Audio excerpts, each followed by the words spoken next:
Alright, let's be honest, there are people around you that you mark as a difficult person. So you might get a difficult person on your project and you'll have to deal with him or her. That's why in this video I want to share my tips and insights and a step-by-step instruction on how to deal with a difficult person on your project.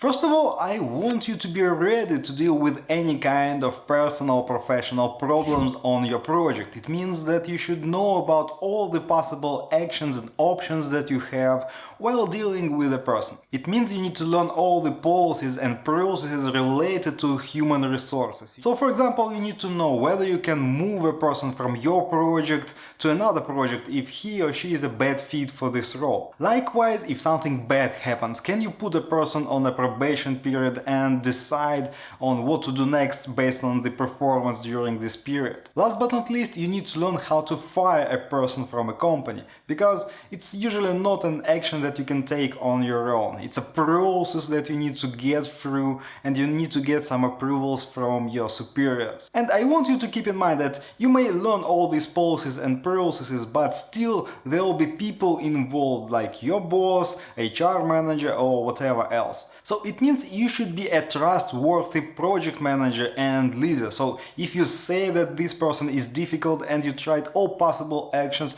they should believe you and support your decision. And before we move on, I want to share one secret. If you set the ground rules for the behavior inside your team, it will greatly reduce the number of difficult people on your project. And I will share my list of ground rules for a team later in this video, so keep on watching. But before we move on, we need to discuss one critical aspect of this situation. What does a difficult person actually mean? You need to understand that difficult person is a subjective feeling. So you might be a difficult person for someone else around you. And in most cases, a difficult person is a tag that you put on a person. For example, you hired someone and this person doesn't perform and it makes your life difficult. It's a difficult person. But it's not the difficult person situation, it's a bad hiring decision. Likewise, you may have a person who makes you feel bad, agitated or even angry, but this person performs well. So in the end, it all boils down to balancing the negative impact and the positive impact of this person on the project's performance and the team's motivation in general. Also, I want you to understand that a difficult person on a project is actually a simple conflict. And you need to treat it as a conflict. So all the conflict resolution techniques apply here and the process is almost the same. So let's discuss my step-by-step process on how to deal with a difficult person on a project. The first step should always be calming yourself down.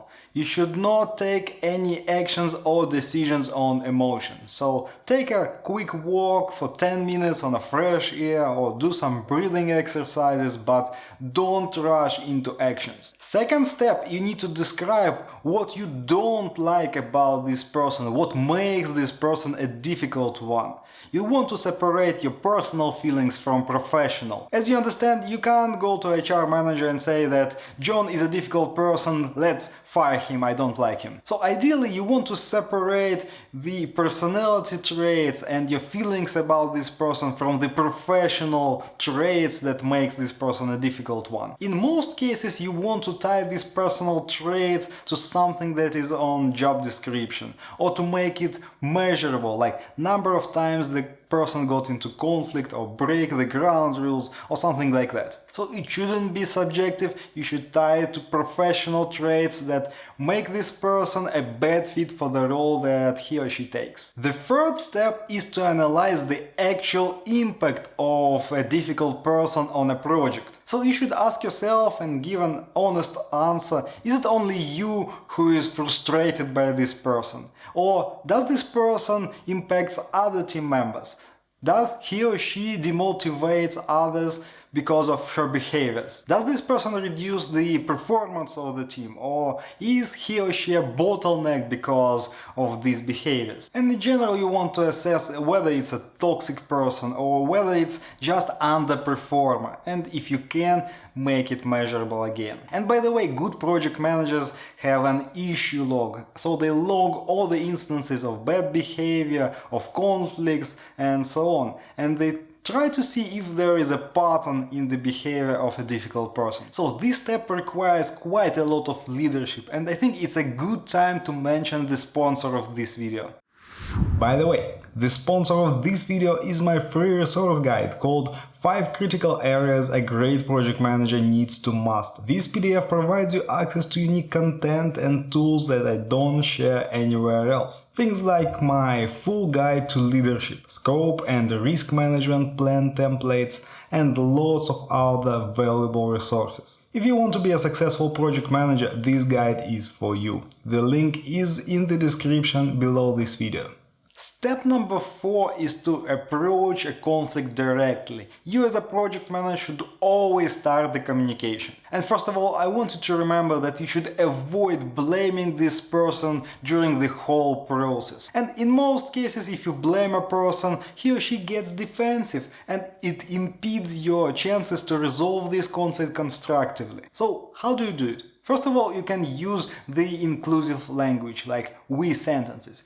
Like, for example, hey John, I feel we have a communication problem. Or what I usually do, I start with an assumption that the root cause of the problem is me. So I say, John, I feel like I set wrong expectation to your work. Likewise, you can use a hamburger technique, find something that you can praise this person for, then move to the actual problem that you see and finish it out with saying that you feel like you can resolve this conflict. And here's the secret. The goal of this conversation is to find the root cause of the conflict. The root cause why you feel or why this person actually acts as a difficult one. So this leads us to step number 5. Finding the root cause of the problem. From my professional experience, a difficult person is usually a communication problem. For example, if you feel that a person bothers you too much, most probably there was something in previous experience that led to such behavior, and you just need to communicate that you expect more initiative and proactivity from the person. Or for example, a person times and times again forgets to do something, to fill some information or follow the process or workflow. In most cases, it means there is not enough information on these workflows and processes.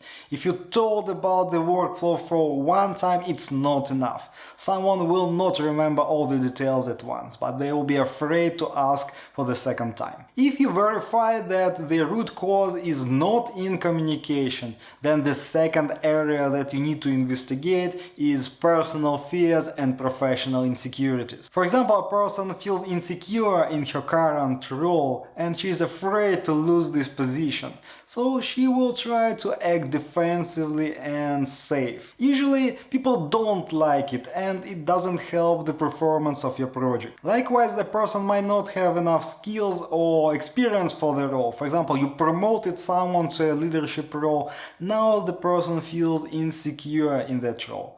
Moreover, sometimes this person might feel the pressure from the more experienced team members that he or she needs to lead right now. Next, we often forget to set clear expectations and goals for the role, or at least for the performance, or we assume that we set those expectations. In addition to that, you may not provide enough feedback on the current work of the person, so she doesn't know whether she's doing a great job right now or she's on the verge of being fired. And believe me, in uncertain situations, our brains tend to think about negative outcomes more than positive. And last but not least, in this section of the problems, you need to check whether this person is a good fit for this role. Maybe if you just position him or her in another role, she will perform better. Okay, the next root cause of the problem that you need to investigate is whether the person has a say in the planning and the commitments that you impose on a person. That's why I recommend that you should never enforce a task or a commitment or estimate on a person, because in most cases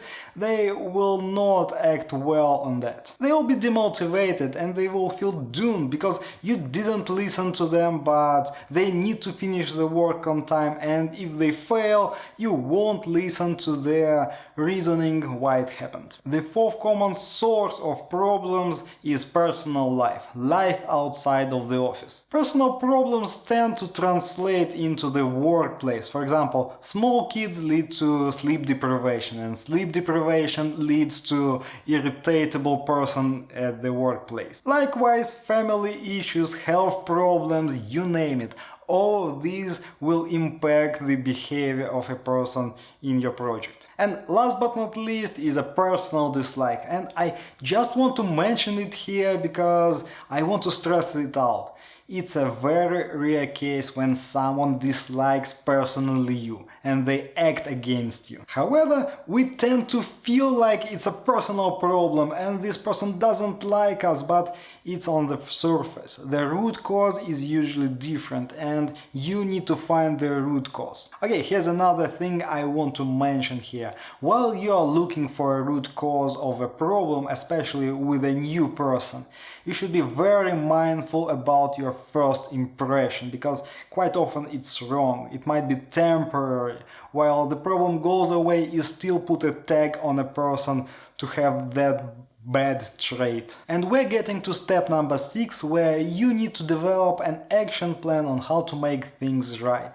And here's a catch. There are not that many tips that I can give you here, because all these conflict situations are unique and there is no step-by-step instruction that will resolve all of them. But you need to make a plan that suits all the sides. So if you position the problem correctly, the difficult person will suggest an action plan to you. Next, you need to clearly state what behaviors or what patterns are bad ones, and you need to set clear expectation on what you want you to achieve together in, for example, a month or 2 months from now. Last but not least, set regular checkpoints. Take, for example, 1 week or 2 weeks period and talk with the person on the progress as to the action plan that you developed. First of all, you need to provide feedback on how this person acts upon the action plan.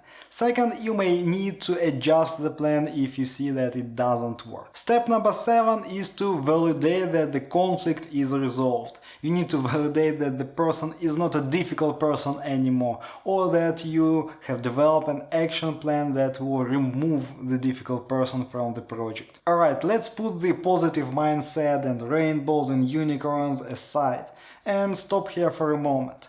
For simple cases, it will work out really well.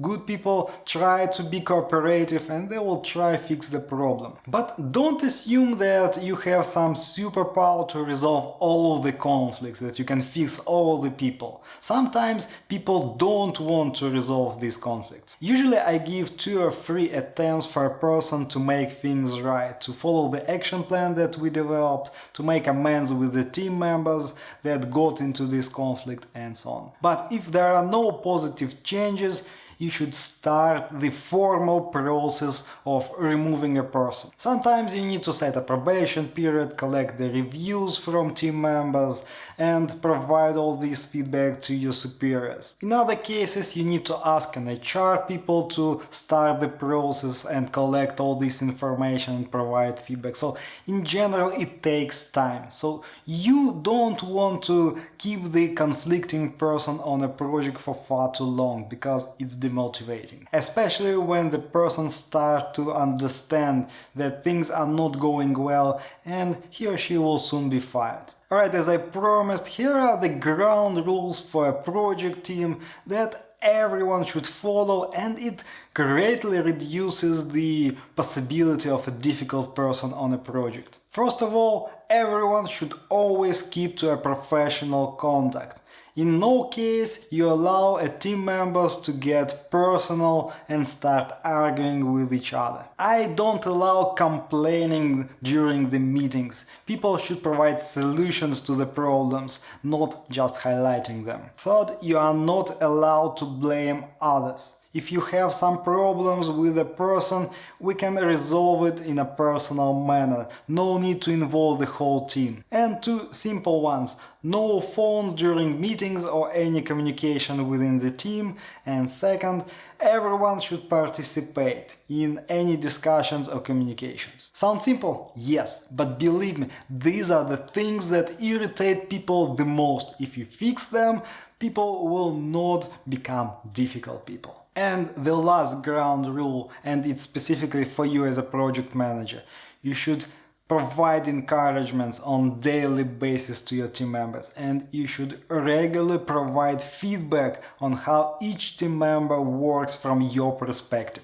Dealing with difficult people on a project is a matter of leadership. That's why I strongly recommend that you get my resource guide for successful project managers. The link is in the description. After that, do watch one of these videos that I recommend, because they will help you to be a better project manager.